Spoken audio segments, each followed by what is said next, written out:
അപ്പോൾ ഞാൻ വീണ്ടും വന്നിരിക്കുകയാണ് ഒരു റെസിപ്പി ആയിട്ട്. സാമ്പാർ പൊടിയാണ്. നമുക്കത് വീട്ടിൽ വളരെ എളുപ്പത്തിൽ ഉണ്ടാക്കാവുന്നതാണ്. അതിനാവശ്യമായിട്ടുള്ളതാണ് 100 ഗ്രാം വറ്റൽമുളക്. ഇത് കാശ്മീരി മുളകാണെങ്കിൽ നല്ല നിറം കിട്ടും. അപ്പോൾ ഞാൻ എൻ്റെ കയ്യിൽ ഇപ്പോൾ അത് തീർന്നു പോയി. അപ്പോൾ അതുകൊണ്ട് ഞാൻ എൻ്റെ കയ്യിലുള്ളത് വെച്ചിട്ട് ഇപ്പോൾ ഉണ്ടാക്കുവാണ്. സാമ്പാർ പൊടി തീർന്നു പോയി, അതുകൊണ്ടാണ് ഞാനിപ്പോൾ ഉണ്ടാക്കുന്നത്. ഇനി രണ്ടാമത്തത് വേണ്ടത് 100 ഗ്രാം മല്ലിയാണ്, മുഴുവൻ മല്ലിയാണ്. 100 ഗ്രാം മുഴുവൻ മല്ലിയാണ് വേണ്ടത്. അടുത്തത് ഒരു ടേബിൾ സ്പൂൺ ഉലുവ, 1 ടേബിൾ സ്പൂണാണ്. 2 ടേബിൾ സ്പൂൺ ജീരകം, ചെറിയ ജീരകം. 2 ടേബിൾ സ്പൂൺ ഉഴുന്ന്, മുഴുവൻ ഉഴുന്നാണ്, ബോൾ ഉഴുന്ന് 2 ടേബിൾ സ്പൂൺ. 2 ടേബിൾ സ്പൂൺ കടലപ്പരിപ്പ്, 2 ടേബിൾ സ്പൂൺ സാധാരണ പരിപ്പില്ലേ, തൂരപ്പരിപ്പ് സാധാരണ, 2 ടേബിൾ സ്പൂൺ പച്ചരി. ഇനി ഇതെല്ലാം നമുക്ക് വറുത്തെടുക്കണം. ഇത് എല്ലാം സെപ്പറേറ്റ് ആയിട്ടാണ് വറുക്കേണ്ടത്. കാരണം ഓരോന്നിൻ്റെയും വറവൽ പ്രത്യേക കൂടുതലുണ്ടാവും, കുറവുണ്ടാവും. ജീരകമൊക്കെ ഇട്ടുന്ന അപ്പം തന്നെ കരിഞ്ഞു പോകും. അതുകൊണ്ടിട്ട് എല്ലാം സെപ്പറേറ്റ് ആയിട്ട് ഒന്ന് ചട്ടിയിലിട്ട് വറുത്തെടുക്കണം. അതുകൂടാതെ ഇത് വറുത്തിട്ട് പൊടിച്ചു കഴിയുമ്പോൾ പൊടിക്കുന്ന ടൈമിൽ ഇട്ട് കൊടുക്കേണ്ടതാണ് ഒരു 1.5 ടേബിൾ സ്പൂണ് കായം, പിന്നെ ഒരു 2 ടേബിൾ സ്പൂണ് മഞ്ഞൾ.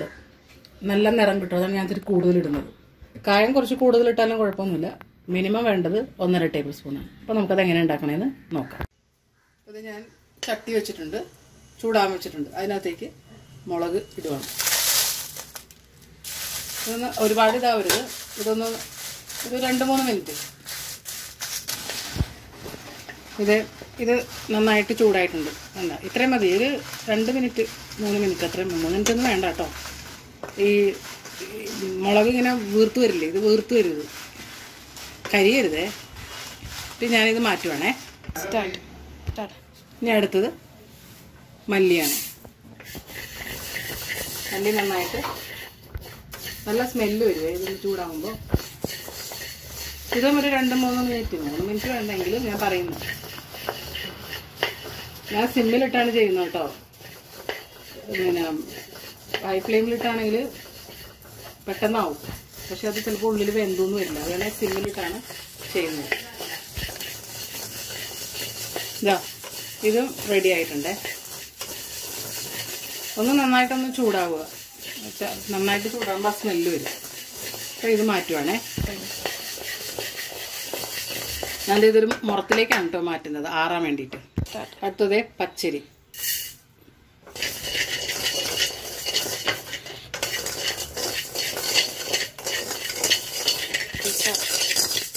ഇതും നന്നായിട്ടൊന്ന് ചൂടായിട്ടുണ്ട്. കരിഞ്ഞു പോരുതേ, നന്നായിട്ട് ചൂടായിട്ടുണ്ട്. ഇത് ഞാനതും ആ മുറത്തിലേക്ക് തന്നെ മാറ്റി. കടലപ്പരിപ്പ്,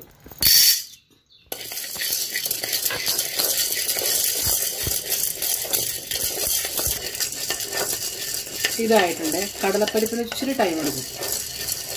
അത് ശരിക്കും 2 മിനിറ്റ് 3 മിനിറ്റ് എന്ന് പറഞ്ഞാൽ അതുപോലെ തന്നെ ചെയ്യണം, കാരണം എപ്പോഴാണെന്ന് ആയിരിക്കുന്നത്. ഓക്കെ, ഇപ്പോൾ ഞാനിതെടുത്ത് മാറ്റുവാണേ മുറത്തിലേക്ക്. ഉഴുന്നിനും ടൈം എടുക്കും. ഒന്നും പോന്നില്ല.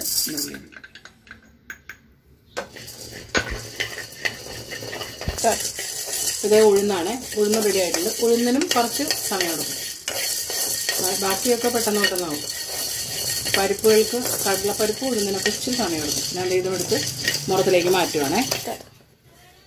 അടുത്തത് ഞാൻ പരിപ്പ്, സാധാരണ പരിപ്പില്ലേ, അതിടണം.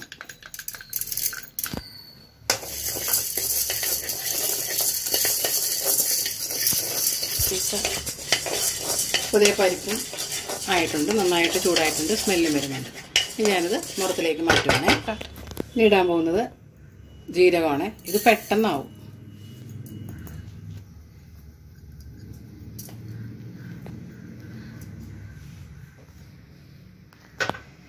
ഇപ്പൊ തന്നെ പൊട്ടാൻ തുടങ്ങും.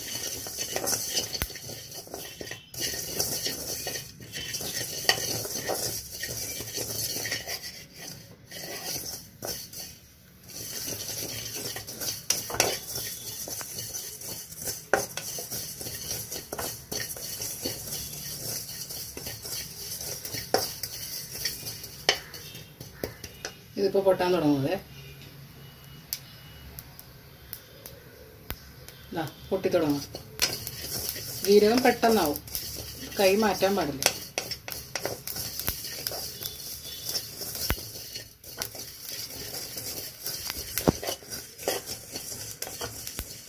ജീരകമായി. ജീരകം പെട്ടെന്നാവും കേട്ടോ. കണ്ണടച്ച് ഉറക്കണമെങ്കിൽ ജീരകം.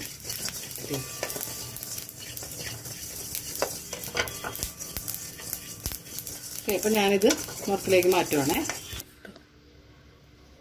അടുത്തത് ഉലുവയാണ്. ഉലുവ ഇടാൻ പോകും. ഇതും പെട്ടെന്നാവും. ജീരകവും ഉലുവയും പെട്ടെന്നാവും. നോക്കി ഇതിലേക്ക് അരിഞ്ഞു.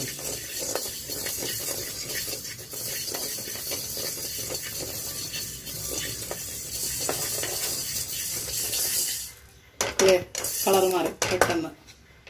ഞാനിനി അതും സ്റ്റവ് ഓഫ് ചെയ്തിട്ട് മുറത്തിലേക്ക് മാറ്റുവാണേ. അപ്പം ഞാനിത് എല്ലാം മുറത്തിലേക്ക് ഇട്ടിട്ടുണ്ട്. ഒന്ന് ഇവിടെ എടുത്ത് വെച്ചിട്ടുണ്ടെന്ന് ആറാൻ വേണ്ടിയിട്ടാണ്. ഇതൊരു 10 മിനിറ്റ് കഴിയുമ്പോൾ, ഒരുപാട് ആറരുത്, അപ്പോൾ തണുത്തു പോകും. ഒരു 10 മിനിറ്റ് കഴിയുമ്പോൾ തന്നെ നമുക്ക് മിക്സിയിൽ പൊടിച്ചെടുക്കാം. ആ പൊടിക്കുന്ന സമയത്താണ് മഞ്ഞളും കായവും ചേർക്കേണ്ടത്. മഞ്ഞൾ ഞാൻ 2 ടേബിൾ സ്പൂൺ ചേർക്കുന്നുണ്ട്. കാരണം ഇത് സാധാരണ വീട്ടിലേക്കാണെങ്കിൽ ഒരു മാസത്തേക്ക് ഉണ്ടാവും, ഒരു 10 സാമ്പാറിനൊക്കെ ഉണ്ടാവും. അതുകൂടാതെ നല്ല കളർ കിട്ടുവാണ് ഞാൻ മഞ്ഞൾപ്പൊടി കൂടുതലിടുന്നത്. കായം 1.5 ടേബിൾ സ്പൂൺ, നല്ല വാസനയായിരിക്കും. 1 ടേബിൾ സ്പൂൺ മതി, ഞാൻ കുറച്ച് കൂടുതലിടുന്നതാണ്. ഇവിടെ എല്ലാവർക്കും കായത്തിൻ്റെ സ്മെല്ല് നല്ല ഇഷ്ടമാണ്, അതുകൊണ്ടാണ് കൂടുതലിടുന്നത്. ഓക്കെ, ശരി. ഇത് നന്നായിട്ട് ആറിയിട്ടുണ്ട്. ഒരുപാട് തണുപ്പ് വരരുത്, ഒരു ഇതൊക്കെ ചൂടാറിയിട്ടുണ്ട്. ഞാനിപ്പോൾ ഇതൊന്ന് മിക്സിയിലിട്ട് പൊടിച്ചെടുക്കാൻ പോകണേ. ഇപ്പോൾ ഇത് ഞാൻ ഒരു 90% ആയിട്ട് പൊടിച്ചിട്ടുണ്ട്. ഞാൻ ഒരു 10% കൂടി പൊടിച്ചാൽ മതി. ഇപ്പോൾ ഞാൻ എത്രയാകുമ്പോഴത്തേക്കും 2 ടേബിൾ സ്പൂൺ അത് നല്ല കളർ കിട്ടാനാണ്. ഇവിടെ എനിക്കൊരു ചെറിയ ഹോട്ടലുള്ളതാണ്, ഞാനിത് ഹോട്ടലിലേക്കാണ് ഉണ്ടാക്കുന്നത്. 2 ടേബിൾ സ്പൂൺ ഉണ്ടത് മഞ്ഞൾ. 1.5 ടേബിൾ സ്പൂൺ ഇട്ടാലും മതി കേട്ടോ. ഞാൻ ഇത്തിരി നല്ല കളർ കിട്ടിക്കോട്ടെ എന്ന് എടുത്തിട്ടാണ്, നല്ല ഫ്ലേവർ കിട്ടാൻ വേണ്ടിയിട്ട്. പിന്നെ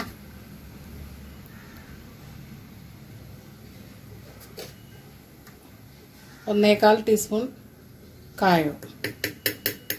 ഇനി നന്നായിട്ടൊന്ന് പൊടിക്കണം. സ്റ്റാർട്ട്. അപ്പോൾ സാമ്പാർ പൊടി ഞാൻ നന്നായിട്ട് പൊടിച്ച് ഒന്ന് ആറാൻ വെച്ചിരിക്കുകയാണ്.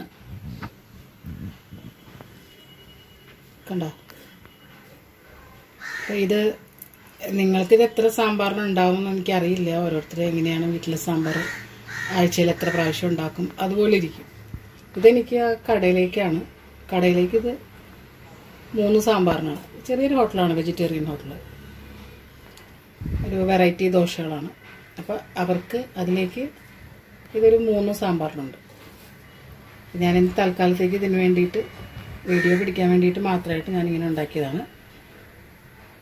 അപ്പോൾ ഇതാണ് സാമ്പാർ പൊടിയാണ്. ഞാനിത് കളറിന് വേണ്ടിയിട്ടാണ് കേട്ടോ കുറച്ച് കൂടുതലിട്ടത്. നിങ്ങൾക്ക് അത്രയും മഞ്ഞൾപ്പൊടി ഇഷ്ടാവില്ലെങ്കിൽ 1 ടേബിൾ സ്പൂൺ ഇട്ടാലും മതി. മഞ്ഞൾ ഇത്തിരി കൂടുതൽ നിൽക്കുന്നത് നല്ലതാണ്. അപ്പോൾ നിങ്ങളും ഇത് ട്രൈ ചെയ്ത് നോക്കുക. വളരെ എളുപ്പത്തിലല്ലേ ഇപ്പോൾ ഉണ്ടാക്കിയത്. അപ്പോൾ നമ്മൾ ഈ പുറത്തുനിന്ന് സാമ്പാർ പൊടി പാക്കറ്റൊന്നും മേടിക്കാതെ നമുക്കിത് വീട്ടിലുണ്ടാക്കി സൂക്ഷിച്ച് വെച്ചാൽ മതി. അത് വറുക്കുന്നത് അതുകൊണ്ടാണ്, നമുക്കത് സൂക്ഷിച്ച് വെക്കാൻ പറ്റും. അപ്പോൾ നിങ്ങളത് വീട്ടിൽ ട്രൈ ചെയ്ത് നോക്കുക. കൂട്ടത്തിൽ ഇതുപോലെ വീഡിയോസൊക്കെ വരാൻ വേണ്ടിയിട്ട് എനിക്ക് സബ്സ്ക്രൈബ് ചെയ്യാനും മറക്കരുത്. ഫോളോ ചെയ്യാനും കമൻസ് ഉണ്ടെങ്കിൽ അതും ഷെയർ ചെയ്യാം. Okay, thank you.